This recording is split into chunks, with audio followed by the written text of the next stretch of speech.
Assalamualaikum warahmatullahi wabarakatuh.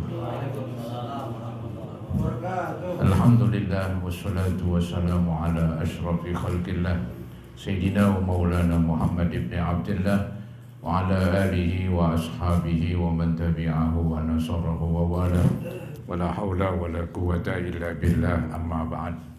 Hadirin jamaah Majelis Tahlim Mushola Al-Mujahidin yang saya muliakan, khususnya para pengurus, khusus pimpinan Bapak Muhammad Madun, serta para asatizah, para hujjaj, dan juga remaja sekalian. Syukur alhamdulillah di kesempatan malam Senin ini Allah masih memberikan kepada kita kesehatan, kesempatan, dan kekuatan sehingga kita bisa hadir berkumpul kembali untuk mengikuti pengajian. Mudah-mudahan kehadiran ini Allah Subhanahu wa taala balas dengan balasan pahala yang sebesar-besarnya. Semoga Allah ampuni dosa-dosa kita. Semoga dibukakan pintu ilmu yang seluas-luasnya. Amin ya rabbal alamin. Hadirin, lanjutan tentang hadis-hadis yang mengenai kesabaran ya. Masih banyak ya.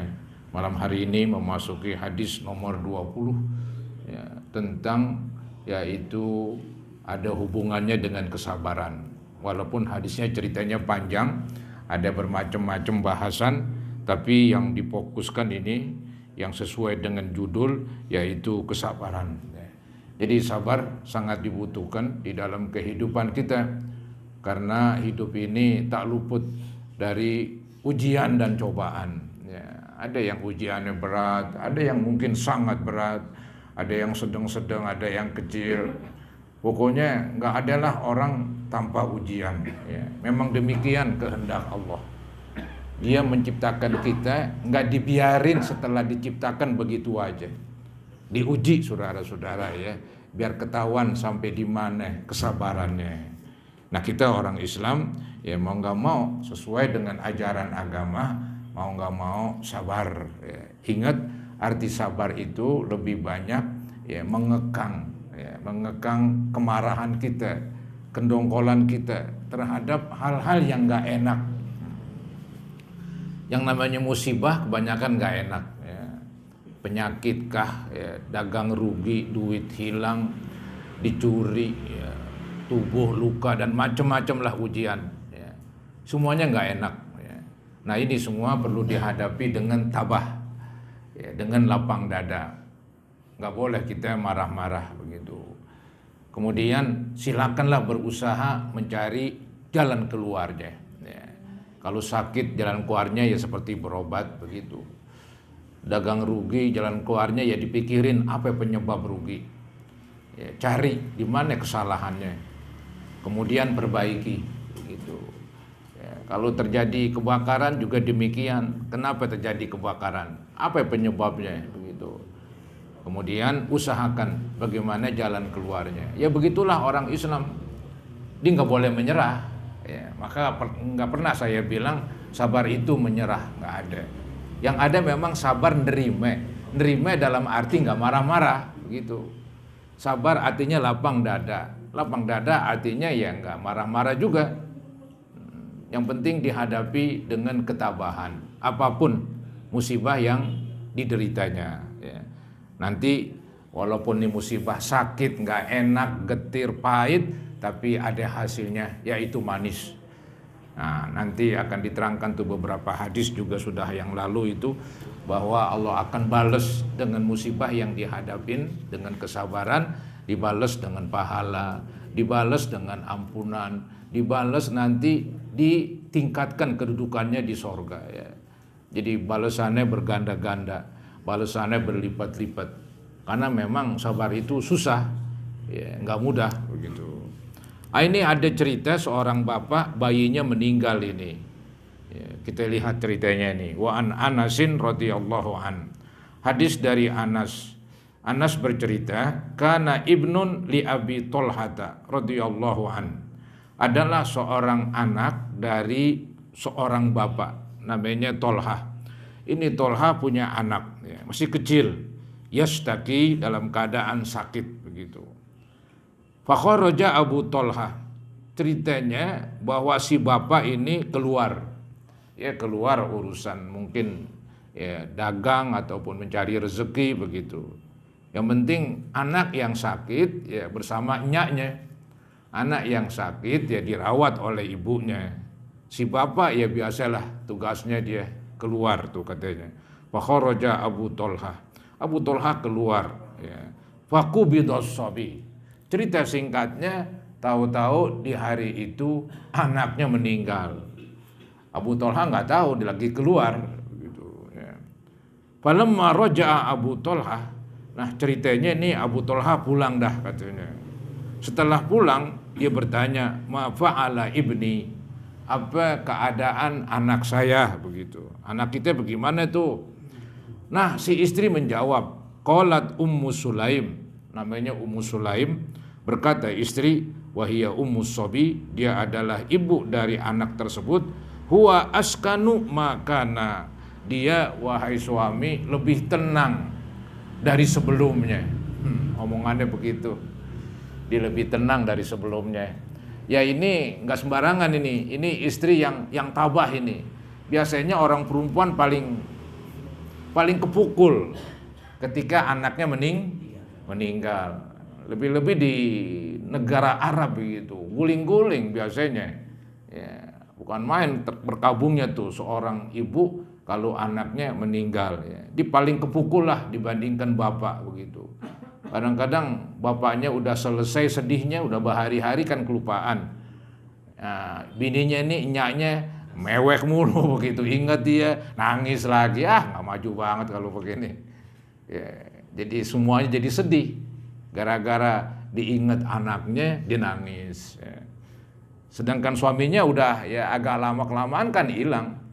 Nih istri ini kok ibu masih lama banget hilangnya. Ya, selalu ingat. Kalau ingat nangis, keluar air mata. Ini kan membuat suasana jadi ya nggak enak lah begitu. Emang enak sedih. Enak kan orang girang. Ya. Nah ini ceritanya ini si ibu pandai sekali dia. Ya, sabarnya pandai begitu. Dia meredam, ya, menekan perasaan ya, nggak enaknya gara-gara ditinggal anaknya itu. Maka ketika ditanya sama suami, bagaimana tuh anak kita? Dibilang huwa askanu makana, dia lebih tenang dari sebelumnya. Ya orang mati lebih tenang lagi, udah nggak bergerak. Kalau bergerak belum meninggal. Ya. Ini si istri katanya, dia nggak bilangin di dalam kamarnya, si bapak lagi nggak begitu, ya perhatiin banget udah, dia udah capek kali. Nah si istri katanya nih di waktu malam kebetulan pulangnya faqarrabat lahul asya, maka si istri menyediakan makan malam disediain udah. Dia nggak ngomong tuh anak kita meninggal atau dinangis kali, kagak, dibiasa aja. Bahkan dia biasa nyediain untuk makan malam. Kemudian fata'asya, maka suaminya ini Abu Tolha ya makanlah ceritanya, makan malam. Setelah makan summa asaba minha. Ini ceritanya singkat semua ini. Kemudian berhubungan badan suami istri. Ya suami nggak tahu anaknya meninggal. Ini si istri ya istilahnya mungkin dia berhias dan sebagainya lah begitu. Akhirnya berhubungan badan. Ya. Kemudian falamma faragha, tatkala udah selesai, ya, qalat, baru dah si istri ngomong nih agak jelas omongannya nih. Ya. Dikatakan apa? Warus sobi, artinya tutupin tuh anak kita. Ini ulama mengartikan ya ini anak kita ya supaya dipendam, begitulah kasarnya, dikuburin. Nah ini yang jadi tanda tanya ini, apakah dikuburin di waktu malam juga? Apakah di waktu pagi begitu? Ada dua kemungkinan ini, enggak diterangkan. Cuman dibilang nih setelah berhubungan mungkin tidur dulu, bangun-bangun subuh, mandilah kan begitu. Baru dah bini ngomong, anak kita tuh supaya dikuburin begitu kan. Anak kita supaya dikuburin. Bisa jadi begitu. Tapi kan hadis ini enggak menerangkan mendetil sampai kecil begitu. sama dengan Al-Quran, lebih-lebih Al-Quran. Kalau menceritakan sesuatu serba singkat begitu. Paling nanti yang menjelaskan dengan lengkapnya yaitu dalam tafsir-tafsir begitu. Kalau hadis nih yang menerangkan lebar luasnya yaitu pensarahnya, artinya yang menjelaskan. Tadi udah saya cari-cari itu. Ya, cuman begitulah penjelasannya. Boleh jadi ya dikuburin setelah subuh, tapi nggak mustahil dikuburin malam. Karena nguburin malam boleh aja, nggak ada larangan. Yang penting kan nggak bahaya begitu. Ya. Kali pengen segera, memang ada hadis begitu. Segerakanlah orang yang mati supaya dikuburin. Segerakan, jangan tunda-tunda begitu. Ya, jadi nggak pantas jasad orang Islam ditaruh lame-lame. Jadi kalau udah mati dan pasti udah mati, ya, dipastikan dulu oleh dokter misalnya yang ngerti, ya udah diselesaikan, diproses, ya, dimandiin, dibungkus, ya, bayangin langsung kuburin. Emang begitu caranya. Kadang-kadang terpikir tuh pikiran kita. Jadi orang tuh udah mati, udah nggak ada yang dipajang, pokoknya buru-buru lah dipendem. Kasarnya nggak ada harganya, begitu ya. Harganya nggak ada udah. Orang mati udah nggak ada harganya di hadapan manusia begitu. Jadi buru-buru dipendem, buru-buru. Serem itu saudara-saudara ya. Tapi itu memang suatu kemestian. Suatu kemestian, kalau tidak jelek. Ya. Masih maaf ya kalau bahasa kasarnya kan masih bangkai manusia disimpan lama-lama. Kan begitu kasarnya. Ya, disegerakan dipendem. Apalagi yang punya penyakit. Penyakit apa itu misalnya kan tubuhnya udah hancur misalnya kan. Dia punya penyakit, tubuhnya hancur udah nggak berlama-lama. Segera begitu. Segera dibungkus ya. Apalagi yang kena virus corona. Tuh serem mana gitu, nggak pakai pulang dulu. Langsung pulang-pulang sono kampungnya kuburan. Mau dibilang apa? Ya nggak ada masalah sih. Ya. Mau dikuburin di mana kayak di Pondok Rangon kayak biarin. Yang penting matinya mati syahid begitu aja lah di orang Islam kena virus corona. Begitu saudara-saudara. Ya. Toh semuanya bakalan mati. Nggak mati kena virus ya mati kena yang lain. Tabrakan, kecelakaan, penyakit ini, kesandung, apalah. Yang penting mati itu boleh macam-macam sebab. Tapi hasilnya satu ya. Jadi sebabnya itu macam-macam. Ada A, B, C, D, hampir Z lah kasarnya. Tapi ujung-ujungnya satu. Ya, yaitu kematian. Kematian. Nah kita ini yang mikirin ini, yang kematian ini nih. Ya, ini yang paling dipikirin banget. Kalau udah mati, nggak bisa sedekah lagi, nggak bisa sembahyang lagi, nggak bisa begitu. Oh kalau gitu mumpung masih hidup lah. Mumpung masih hidup ya. Usahakan banyak berbuat baik. Kalau udah meninggal, pasrah. Bagaimana lagi? Pasrah. Ya, usahakanlah sebanyak-banyaknya bekal. Begitu, sebanyak-banyaknya bekal untuk kematian. Jangan dipikirin sebabnya mulu. Sebabnya dipikirin. Ntar takut ini, takut ketabrak, takut jatuh, takut. Ibadahnya nggak ada misalnya. Itu yang dipikirin, takut matinya. Itu kan salah besar. Yang dipikirin banget yaitu bekal untuk kematian. Yang penting nih cerita singkatnya tadi bahwa istri mengatakan warus sobi. Artinya bahasa kasarnya kuburin tuh dah. Ya, si anak boleh jadi dikuburin di waktu malam, diproses langsung buru-buru, bisa jadi ceritanya ini dikuburin di waktu habis subuh begitu. Falamma asbaha, sekarang ceritanya pada waktu pagi nih. Maka tatkala di waktu pagi, ya Abu Tolhata ata Rasulullah sallallahu alaihi wasallam. Jadi tatkala di waktu pagi nih Abu Tolha dia datang, ya menemui Nabi Muhammad sallallahu alaihi wasallam. Kemudian Abu Tolha cerita, Pak akhbarahu, diceritain semuanya dah tentang anaknya itu yang sakit kemudian meninggal dan seterusnya itu dah. Nah, sebelum panjang lebar diceritakan oleh si Abu Tolha, Nabi tanya duluan. Faqala a'arastumul lailah begitu. apakah kamu berhubungan badan semalam ya? Begitu. Ya. Nabi tahu begitu. Qala na'am, iya wahai Nabi. Begitu. Nabi doain. Nabi doain ini. Qala Allahumma barik lahuma. Begitu. Ya Allah, berilah keberkahan kepada keduanya. Kepada Abu Thalhah dan kepada Ummu Sulaim istrinya. Ya, keberkahan kepada keduanya ini. Ya maksudnya sih berhubungannya biar nanti Allah gantiin anak yang meninggal dengan anak yang baru. Bener-bener aja tuh. Ya, cerita singkatnya nanti Ummu Sulaim hamil, melahirkan seorang anak. Namanya Nabi yang kasih namanya Abdullah. Ditahnik, dikunyahin korme dari mulut Nabi, terus diambil lagi, disuelin di mulut si bayi begitu. Cerita singkat itu nanti waktu gede ini Abdullah dia jadi orang alim begitu. Ini Abdullah punya anak semuanya orang alim katanya. Pintar-pintar semua begitu, alim-alim semua. Ya itu hasil dari doa Nabi Muhammad SAW. Begitu tuh cerita singkatnya nih. Nah ini sekarang perinciannya nih. Ya, jadi Nabi mengatakan Allahumma barik lahuma. Ya Allah, bila keberkahan kepada keduanya. Cerita singkatnya fawaladat gulaman. Ini kalau diceritain kan panjang dulu nih cerita yang sebenarnya. Habis baru berhubungan, mesti udah punya anak aja.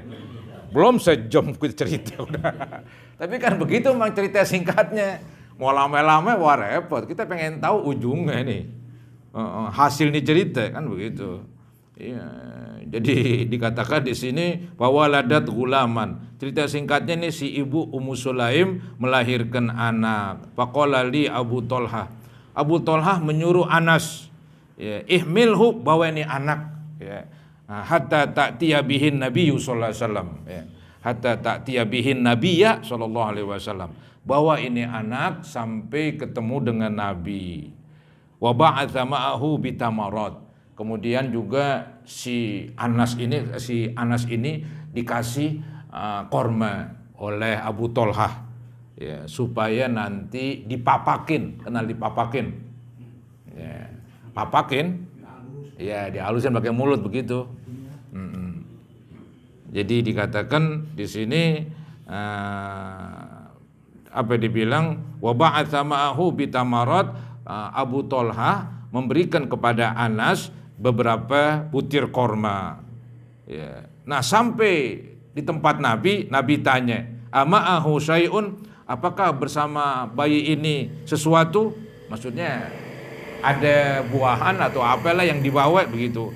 Qala na'am, kata si Anas nih yang membawa bayi ini, betul ada katanya tamarat, beberapa butir korma. Akhirnya fa'akhazahan nabiyyu sallallahu alaihi wasallam. Korma itu Nabi papak. Ini orang sekarang ngerti gak papak? Tahu juga ya? Tahu ya, bagus lah. Dipapakin, saya ingat dipapakin begitu. Fa'akhazahan nabiyyu sallallahu alaihi wasallam famadaghaha, maka Nabi papakin. Summa akhazaha min fihi. Nabi ambil dari mulutnya, faja'alaha fi as-sabi. Maka dimasukkan di mulut bayi tersebut. Ini yang disebut dalam bahasa agama tahnik. Tahnik adalah seorang yang memapakin. Ya, kalau perlu ya yang manis-manis dan buahan yang matang puun. Artinya yang matang resmi, bukan matang di api. Ya, matang di api apaan nih, daging digoreng begitu kan. Ya, kemudian dikunyain. Suelin ke bayi, wah nggak cocok. Ya, maka yang empuk-empuk lah. Ya korma yang paling hebat itu, ada zat gulanya. Kadang-kadang juga pakai madu. Kalau madu sulit dipapakin, emang udah encer. Ya mungkin jalan keluarnya dibacain lah, apa kek doa ya kan. Begitu. Sini bacain doa dah, ntar baru disuelin di mulut bayi. Itu yang nyuelin itu Nabi Muhammad SAW. Ya, boleh juga orang alim, orang soleh begitu ya. Orang alim, orang soleh. Tapi yang sehat kudunya. Kalau yang sakit repot, nular kan begitu kasarnya. Ya, orang alim yang sehat. Gitu.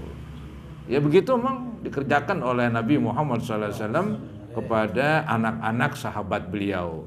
Di antaranya ini nih. Ya. Maka dikatakan summa hannakahu. Kemudian ditahnik, dipapakin, wasamahu Abdullah. Dan Nabi namain ini anak, ini bayi, namanya Abdullah. Ya. Jadi nama yang gampang-gampang aja deh. Namanya Abdullah. Ya. Hadis muttafaqun alaih. Wa fi riwayatin lil Bukhari. Dalam riwayat yang lain, riwayat Imam Bukhari, qala Ibnu Uyainah, berkata Ibnu Uyainah. Ini Ibnu Uyainah ini tabi'in katanya. Pokoknya dia bukan di zaman sahabat. Dia ingin membuktikan. Ya, jadi Abdullah ini ya kan baru lahir tuh, Nabi udah jadi Rasul. Ya mungkin istilahnya ini Abdullah dewasa punya anak, Nabi udah meninggal lama. Makanya yang tahu nih yang bawahan. Siapa yang tahu ini? Namanya Ibnu Uyainah katanya. Ya, dia tahu tuh tentang Abdullah katanya. Maka dicerita itu ntar. Faqala rajulun minal ansor. Ini Uyainah juga dapat berita dari orang Ansor katanya. Apa yang dibilang? Fara'aitu tis'ata auladin. Saya melihat 9 anak laki-laki. Dari Abdullah ini yang si bayi. Si bayi ini kan gede, dewasa, punya istri, punya anak. Anaknya laki-laki 9 katanya. Kulluhum qad qara'ul Qur'an. Semuanya sudah pandai dari Al-Quran ini. Memang arti qara'u itu membaca, tapi ini bahasa zaman dulu. Arti membaca Al-Quran, mereka menghafal Quran, mereka memahami Al-Quran. Jadi udah menguasain semuanya. Menguasai bacaannya, menguasai hafalannya, menguasai arti kandungannya. Kalau sekarang kan maaf ya, ada orang hafal Quran tapi belum tentu paham. Hafal dia, hafal doang. Jadi hafal sisi, ya memahami sisi lain. Emang yang bagus tuh dia hafal Quran, dipahami tafsirnya, itu paling asik itu. Paling mantap. Itu ulama-ulama dulu. Ulama-ulama dulu itu banyakkan hafal Al-Quran, memahami tafsirnya. Udah mantep banget tuh udah penjelasannya. Ya. Itu nggak gampang itu. Ya. Nah ini nih anaknya si Abdullah nih katanya, yang tadi ceritanya itu bayi ya, itu ketika gede punya istri, punya anak, anaknya ada 9 laki-laki. Kulluhum qad qara'ul Qur'an. Semuanya udah pandai-pandai tentang Al-Quran, bacaannya, hafalannya, isi kandungannya, tafsirannya begitu. Yakni min auladi Abdullah al-Maulud. Jadi ceritanya dipercepat ini. Ya, jadi mulai dari cerita dia istilahnya bapak ibunya berhubungan, kemudian jadi nih anak, namanya Abdullah, Nabi tahnikin tadi, kemudian langsung cerita singkatnya digede, dewasa, punya anak 9, 9-9-nya anaknya orang alim. Begitu. Nah, itulah katanya doa Nabi. Kan waktu dia istilahnya berhubungan badan suami istri, Nabi doain kan tadi. Mudah-mudahan Allah berikan keberkahan. Ya, hasil itu anak bayi namanya Abdullah. Ya, kemudian dipapakin korma. Ya, lebih mantap lagi. Ya, jadi istilahnya ya kasarnya ya, ludah Nabi bercampurlah dengan ludah tuh bayi lah. Ya, itu kan kalau Nabi itu kan direbut-rebut bekas-bekasnya. Ya, ketika terjadi dulu tuh katanya ada kisah tercantum, nanti kita ketemu itu. Ketika nggak ada air, itu Nabi minta air semangkok. Akhirnya Nabi masukin tangannya, dari celah-celah jari Nabi keluar air. Begitu. Pada berebut. Ya, berwudu lain, minum lain, semuanya itu dah begitu. Kemudian lagi ketika Nabi berwudu, itu cipratannya berebut juga. Ya, itu Nabi Muhammad begitu. Bahkan ada yang lucu, kencingnya disuruh buang, diminum malah. Diminum. Ya, untuk obat begitu. Pokoknya sahabat Nabi berebut rambut Nabi itu, ya udah dibagi-bagiin. Bagi-bagiin ya. Jadi itu banyak diceritakan lah ya tentang pribadi beliau. Nah ini apalagi nih dipapakin sama Nabi. Benar-benar ini anak. Ya. Maka anak-anak dari anak yang dipapakin ini jadi orang alim semua. Wa fi riwayatin li Muslimin mata ibnun li Abi Tolha. Ini cerita Imam Muslim, ini riwayat Imam Muslim. Ceritanya diulangin lagi. Ya, tarik ke belakang lagi. Tadi riwayat Bukhari, sekarang riwayat Muslim. Ada tambahan-tambahannya. Begitu. Mata ibnun li Abi Tolha. Telah meninggal seorang anak dari Abi Tolha. Min Ummi Sulaim, dari ibu namanya Ummi Sulaim. Faqalat li ahliha, berkata Ummi Sulaim kepada keluarga yang ada di situ. Abu Tolha lagi pergi kan tadi, anaknya meninggal. Kata istri, la tuhadithu Aba Tolha. Tuh, tadi tuh riwayat Bukhari nggak ada, ini riwayat Muslim ini katanya. Kamu ntar jangan ngomong ya sama suami saya bahwa anaknya meninggal. Pokoknya gue yang ngatur, begitu dah. Jadi ini si istri Ummu Sulaim ketika bayinya meninggal, itu kan Abu Tolha lagi pergi. Ya, maka si istri ini ngomong sama orang-orang di sekitar situlah. Nanti jangan pada ngomong ya, itu sama Abu Tolha tentang kematian putranya. Biar saya sendiri yang nanganin. Gitu. Jadi la tuhaditsu Aba Tolha, jangan kamu ngomong kepada Abu Tolha bibnihi, terhadap tentang anaknya, hatta akuna ana uhaditsu, sehingga sayalah nanti yang memberitahunya. Faja'a, kemudian datanglah Abu Tolha pulang. Faqarrabat ilaihi asya'an, maka istri menyediakan makan malam yang tadi itu. Fa'akala wa syariba, kemudian ceritanya lagi Abu Tolha disediain makan malam, dia makan dan minum begitu. Summa tasanna'at lahu ahsana ma kana tasna'u. Nah ini yang tadi nggak ada nih. Kemudian si istri dandan dengan secakep-cakepnya. Tadi nggak ada ceritanya begitu. Sini ada nih. Si istri dandan, istilahnya nih, tasanna'at lahu ahsana ma kana tasna'u. Dia dandan secantik-cantiknya katanya. Akhirnya ya udah berhubungan begitu. Ini omongan 40 tahun ini nggak paham ya nggak apa-apa lah. Ya, yang belum 40 bukan 17 tahun ke atas, kedikitan. Ya, jadi sumata sonna'at lahu ahsana ma kana tasna'u qabla dzalik itu. Artinya sebelum itu dia nggak pernah dandan begitu cakep katanya. Tapi malam itu bukan main. Dia pengen, ya kasarnya ini membuat Abu Tolha nggak curiga lah bahwa anaknya meninggal. Dia pengennya Abu Tolha nggak kaget begitu. Maka ulama bisa ngambil kesimpulan tuh dari cerita ini katanya. Selayaknya tuh katanya kalau ada yang meninggal, kita pengen beritahu ya bagaimana caranya. Biar nggak kaget begitu ya. Jadi perlu muqaddimah, perlu pendahuluan begitu ya. Jangan langsung kaget begitu ya. Ntar jadi orang shock istilah orang sekarang. Kadang-kadang malah ada yang nggak kuat langsung pingsan. Ya, ada yang begitu, anak lu mati langsung brak aja pingsan dia. Biasanya perempuan itu nggak tahan dia, nggak kuat begitu. Ya, langsung berubah udah jiwanya, tubuhnya sehingga membuat pingsan. Bisa jadi begitu. Nah ini istrinya Abu Tolha ini yang namanya Ummu Sulaim, dia punya cara tersendiri begitu, punya cara tersendiri. Maka singkat katanya bahwa qa'a si Abu Tolha berhubungan badan dengan istrinya.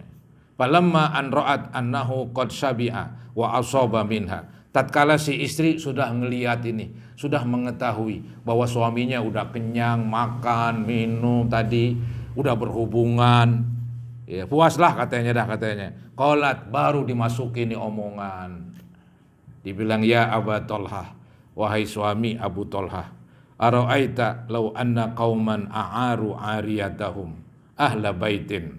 Wahai Abu Tolha, bagaimana pendapat kamu seandainya suatu kaum meminjamkan barang mereka kepada suatu keluarga katanya. Jadi ada suatu kaum meminjamkan sesuatu barang kepada suatu keluarga. Kemudian setelah beberapa hari ya pemiliknya minta barang tersebut yang dipinjemin. Fatwalabu ariyatahum, maka nih pemiliknya datang meminta barang yang dipinjam. Allahum ayyamna'uhum, apakah keluarga tersebut yang tadi minjem barang tersebut menahan, nggak boleh nggak mau pulangin? Ya kata Abu Thalha, ya pulangin dong. Barang orang kok, kita kan boleh minjem, pulangin begitu. Jadi inilah si istri ngomongnya begitu dia. Dibilang, wahai suami, bagaimana pendapatmu kalau ada suatu kaum meminjamkan barang kepada keluarga, ya, kemudian kaum tersebut datang, ya, meminta barangnya lagi. Apakah itu keluarga yang minjem boleh menahan begitu? Ya, boleh menahan? Qala la, kata Abu Thalha, oh enggak boleh dong. Itu punya orang, pulangin. Nah, baru dimasukin begitu juga ya, istilahnya anak kita meninggal, dikan titipan dari Allah. Nah, Allah mau ambil titipannya, mau bagaimana lagi dah? Ya, Allah mau ambil tuh barang titipannya. Ya, begitu maksudnya nih istri. Ya. Dia ingin menjelaskan bahwa anak itu titipan dari Allah katanya kepada kita. Kalau Allah pengen ambil sewaktu-waktu, ya nggak ada yang bisa menahan, nggak ada begitu. Nah, ini tujuannya supaya Abu Thalha nggak kaget begitu, ya, nggak kaget. Kemudian kata ini istri, faqalat fahtasib ibnaka. Artinya, wahai suami, mintalah kepada Allah pahala dari kematian putra kamu. Begitu. Anak kita meninggal, mohonlah kepada Allah. Mudah-mudahan Allah berikan pahala. Ada lagi tambahannya tuh, mudah-mudahan Allah gantiin, kan begitu. Kan dulu udah ada tuh hadis yang menerangkan bila mana kita ini istilahnya kehilangan sesuatu, ada musibah, minta digantiin, begitu. Di samping minta pahala juga minta digantiin. Ya. Allahumma ajurni fi musibati wa akhlif li khairam minha. Ya Allah, bila saya pahala dari musibah ini dan mohonlah gantiin dengan yang lebih baik. Kan benar-benar tadi tuh ceritanya, Allah gantiin dengan bayi laki. Namanya Abdullah. Ketika dia dewasa punya anak, anaknya ada berapa tadi? 9. Iya, semuanya jadi orang alim. Jadi lebih baik tuh. Meninggal 1 gantiin 9. Ya, bukan main saudara-saudara. Ya, begitulah ya, Allah memberikan begitu. Fahtasib ibnaka, wahai suami, mohonlah pahala atas meninggalnya putra engkau. Qala, si bapak ini masih juga marah deh. Faqadiba, maka dia marah begitu. Ya marahnya sih nggak ngamuk-ngamuk ini. Ya enggak-enggaknya suaranya nyaring juga udah. Semua qala. Kemudian diberkata, taraktini hatta idza talatakhtu summa akhbartini bibni. Kamu kok membiarkan saya sampai-sampai sekarang saya dalam keadaan kotor. Kemudian baru memberitahu saya anak kita meninggal. Ya itu menurut Abu Thalha nggak cocok begitu. Udah kotor begini. Baru ngomong begitu kan. Ya, padahal tujuan bini lain lagi, supaya nggak kaget, begitu dikasih makan, diajak bergaul kan begitu. Tapi tetap aja nih orang laki emang bawaannya begitu dia, mau ngamuk aja orang laki. Woi nggak mau kalah sama bini, orang laki begitu. Ya, orang laki dimarahin, si laki ini masih marahin juga si istri. Padahal si istri berbuat cakep banget itu. Ya, tujuannya biar nggak shock, biar nggak kaget tuh suami, begitu. Diomelin, dibilang apa? Taraktini, kamu biarkan saya wahai istri. Artinya dibiarkan, nggak dibilangin dari tadi. Hatta idza talatakhtu, sehingga saya ini dalam keadaan kotor. Summa akhbartini, kemudian kamu beritahu saya, bibni dengan anak saya yang meninggal, begitu. Ya, itu si suami marah dia. Tapi marahnya nggak keras lah. Ya, dia istilahnya tadi karena diperlakukan baik oleh istri. Ya. Walaupun perasaan nih suami kayaknya nggak bagus saya ini kotor-kotor begini katanya. Ya. Tapi itulah yang terbaik ya. Dan Nabi nggak melarang cara begitu.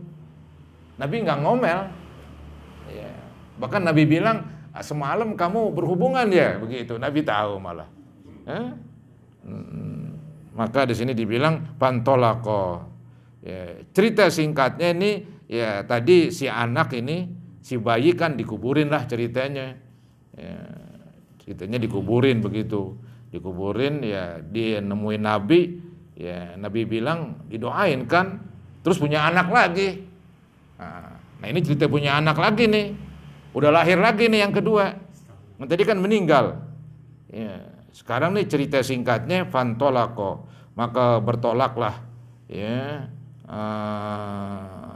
oh maaf, ini si anaknya belum lahir, ini setelah berhubungan ini. Fantolako, maka bertolaklah si Abu Tolha hatta ata Rasulullah sallallahu alaihi wasallam, sehingga mendatangi Nabi. Fa akhbarahu bima kana, maka Abu Tolha memberitahu apa yang terjadi itu dah. Ya, diberitahu semuanya. Istilahnya dia pulang, kemudian pulang dari mana-mana, ya istrinya kasih makan, kemudian makan begitu, tahu-tahu ya berhubungan, baru dibilangin anaknya diceritain tuh. Sama Nabi Muhammad SAW ya diceritain. Maka apa Nabi ini tanggapannya? Nabi doain malah. Yang tadi itu, faqala Rasulullah SAW, maka Nabi doakan, barakallahu lakuma fi lailatikuma. Mudah-mudahan Allah berikan keberkahan bagi kamu berdua di dalam malam kamu. Malam kamu itu yang tadi itu maksudnya. Artinya mudah-mudahan Allah berikan keberkahan di dalam berhubungan kamu di waktu malam tuh. Ya. Nah cerita singkatnya langsung tuh istri Ummu Sulaim hamil. Qala fahamalat, ya, hamil begitu. Nah ini tambahan lagi nih ada. Qala, berkata si Anas menceritakan lebih lanjut, wa kana Rasulullah sallallahu alaihi wasallam fi safarin. Ini cerita tambahan lagi nih yang tadi nggak ada. Jadi ketika Ummu Sulaim hamil, ya, dia pernah pergi sama Nabi Muhammad rombongan. Ya, Ummu Sulaim ikut, suami pun ikut bersama Nabi begitu. Sedangkan Ummu Sulaim lagi hamil. Diceritakan begitu. Wa kana Rasulullah sallallahu alaihi wasallam fi safarin, ya. Ada yang mengartikan nih safarnya untuk ya ibadah, entah itu ibadah haji atau umrah, atau safarnya Nabi untuk jihad berperang.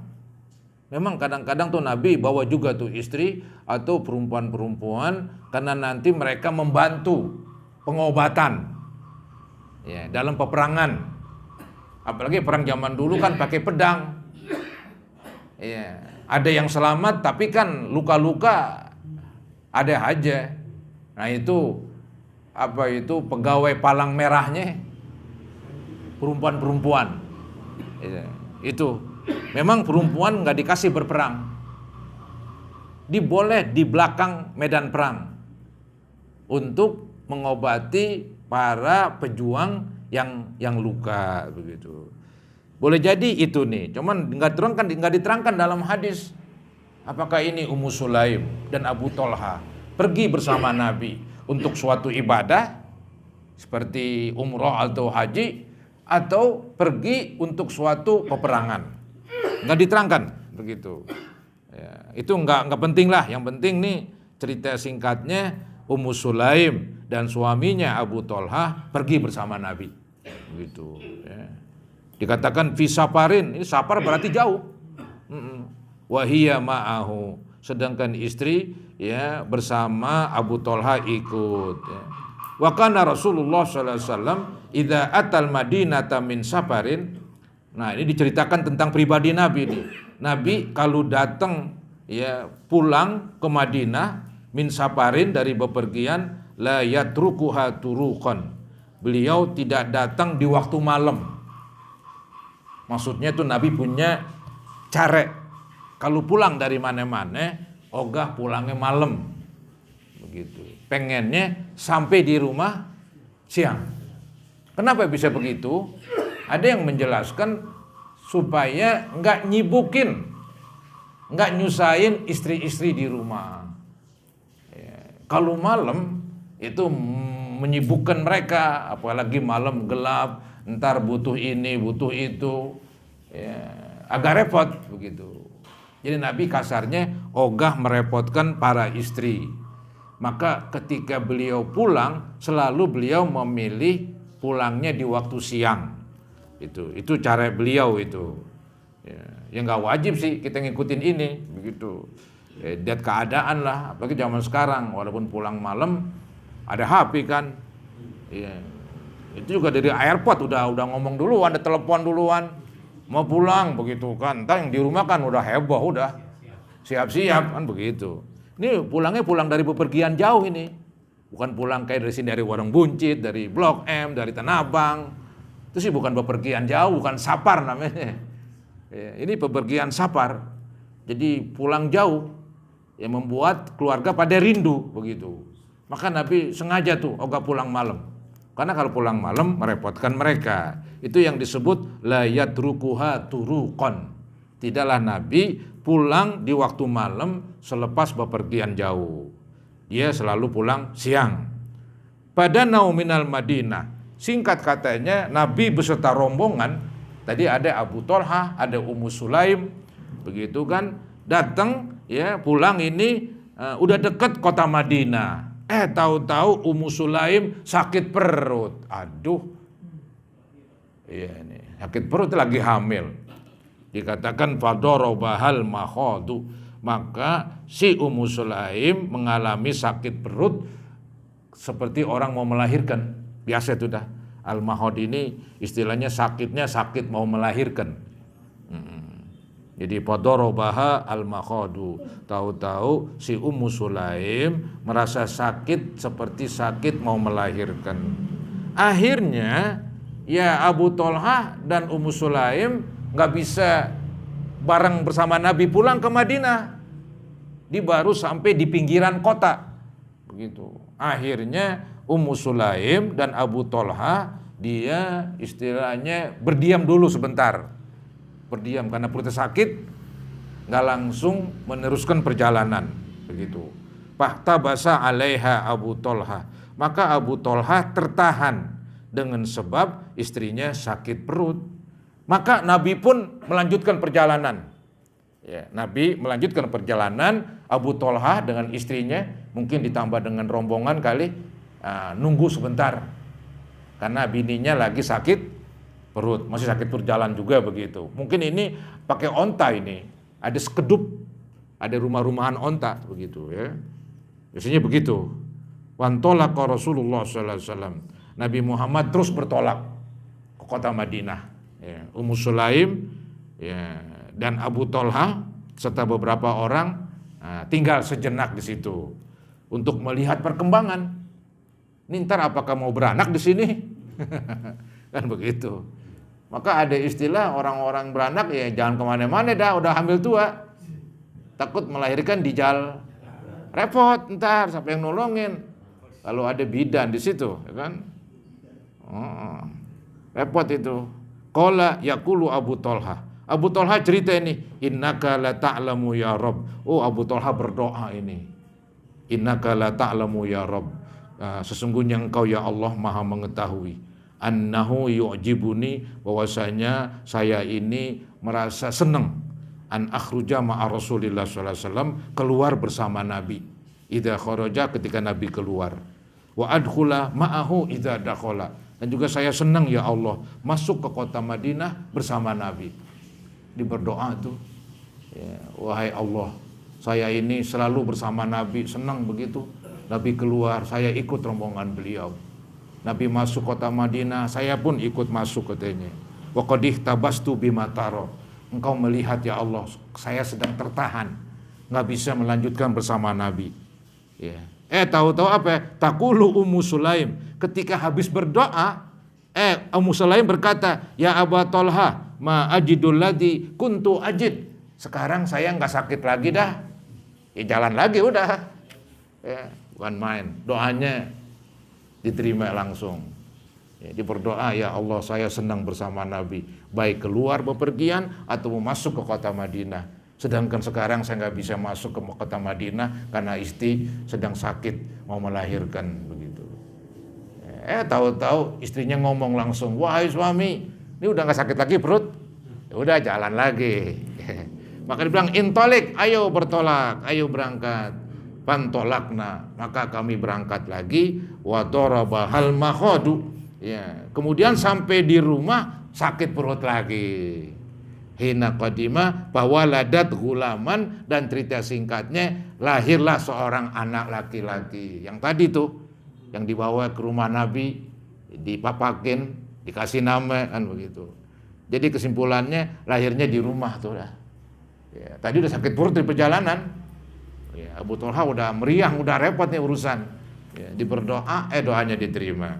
Faqalat li ummi, maka berkatalah ibuku, yaitu Ummu Sulaim, berkata kepada Anas, ya Anas, la yurdi'hu ahadun, jangan sampai nih bayi saya nitik kepada seseorang dulu, sebelum dipapakin sama Nabi, sebelum ditahnik begitu. Hatta tagduwa bihi ala Rasulillah sallallahu alaihi wasallam, sehingga kamu bawa nih anak kepada Nabi. Jangan ada yang tetein. Zaman dulu kan ada ngupain nitik, maka zaman dulu ada pangkalan tukang nitik, tukang nitein begitu. Biasanya orang-orang ayah Arab yang ada kemampuan, dia ngupain tukang perempuan-perempuan yang nitein. Jadi bininya enggak nitein. Tapi enggak semua orang Arab sih. Yang sederhana bagaimana, siapa yang mengupain? Ya. Jadi orang Arab zaman dulu begitu. Nabi Muhammad lahir, dia nggak tetein sama nyaknya Aminah, tapi ditetein sama orang lain, diupain nanti. Ya. Begitu. Itu kebiasaan orang Arab. Jadi si ibu ini pesan, ini Anas bawa ini bayi begitu. Jangan sampai ada satu orang netein. Ya. Kecuali ini anak udah dibawa ke tempat Nabi, ya. Maka dibawa ke sono dah. Ya, dikatakan falamma asbaha ihtamaltuhu, maka tatkala di waktu pagi saya bawa nih bayi, pantolaktu bihi ila Rasulillah sallallahu alaihi wasallam, saya bertolak ke tempat Nabi. Dan cerita singkatnya yang tadi lagi tuh dah, sampai ke rumah Nabi, ya dipapakin, dikasih nama begitu. Terus ya cerita singkatnya, ini bayi jadi orang dewasa, kawin, punya anak 9. 9-9-nya orang soleh, orang alim. Selesai para hadirin. Jadi yang diambil dari kisah tadi sesuai dengan judul, ya sabar tuh dah. Si ibu sabar banget nih. Ya, nggak ada duanya nih. Biasanya kan istri yang guling-guling, anaknya meninggal, malah sekarang laki-laki yang agak goyah begitu, suami yang goyah, ya, hampir marah-marah dia. Untung marah-marahnya nggak gede begitu ya, mungkin cepat reda, ya. Reda. Itulah kesabaran. Ya. Jadi walaupun anak meninggal, apa boleh buat? Ya menangis sih dibolehkan. Yang penting kan nggak berlebihan begitu. Tapi nampaknya Ummu Sulaim ini nggak ada cerita nangis ini dia, asik-asik aja ya. Ini perempuan bukan main, tabahnya bukan main. Ya itulah kesabaran yang dicontohkan oleh Ummu Sulaim. Yang penting kita pun diuji sama Allah. Ya macam-macam ujiannya.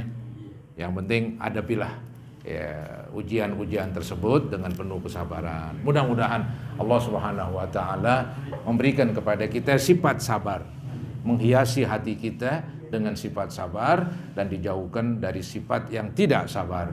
Semoga Allah ampunin kekurangan, kesalahan dan dosa-dosa kita, termasuk ibu bapak, ya mertua, guru-guru, ya saudara, anak. Semoga Allah ampuni mereka. Semoga Allah ampuni kita sekalian. Al-Fatihah ala ma nawaina wa ala ma nawaitu. Ila hadratin Nabi Rasulillah sallallahu alaihi wasallam. Al-Fatihah. Auzubillahi minasyaitonir rajim. Bismillah. Alhamdulillahi rabbil alamin arrahmanir rahim. Iyyaka nasta'in ihdinas siratal mustaqim siratal ladzina Astaghfirullahaladzim, astaghfirullahaladzim, astaghfirullahaladzim. Allahumma salli ala sayyidina Muhammad wa ala ali sayyidina Muhammad wa sallim tasliman katsira walhamdulillahi rabbil alamin. Allahumma inna na'udzubika min ilmin la yanfa' wa min qalbin la yakhsha wa min nafsin la tashba' wa min du'ain la yusma'. Rabbana afriq alaina sabra, Rabbana afriq alaina sabra wa tsabbit aqdamana wansurna 'alal qaumil kafirin.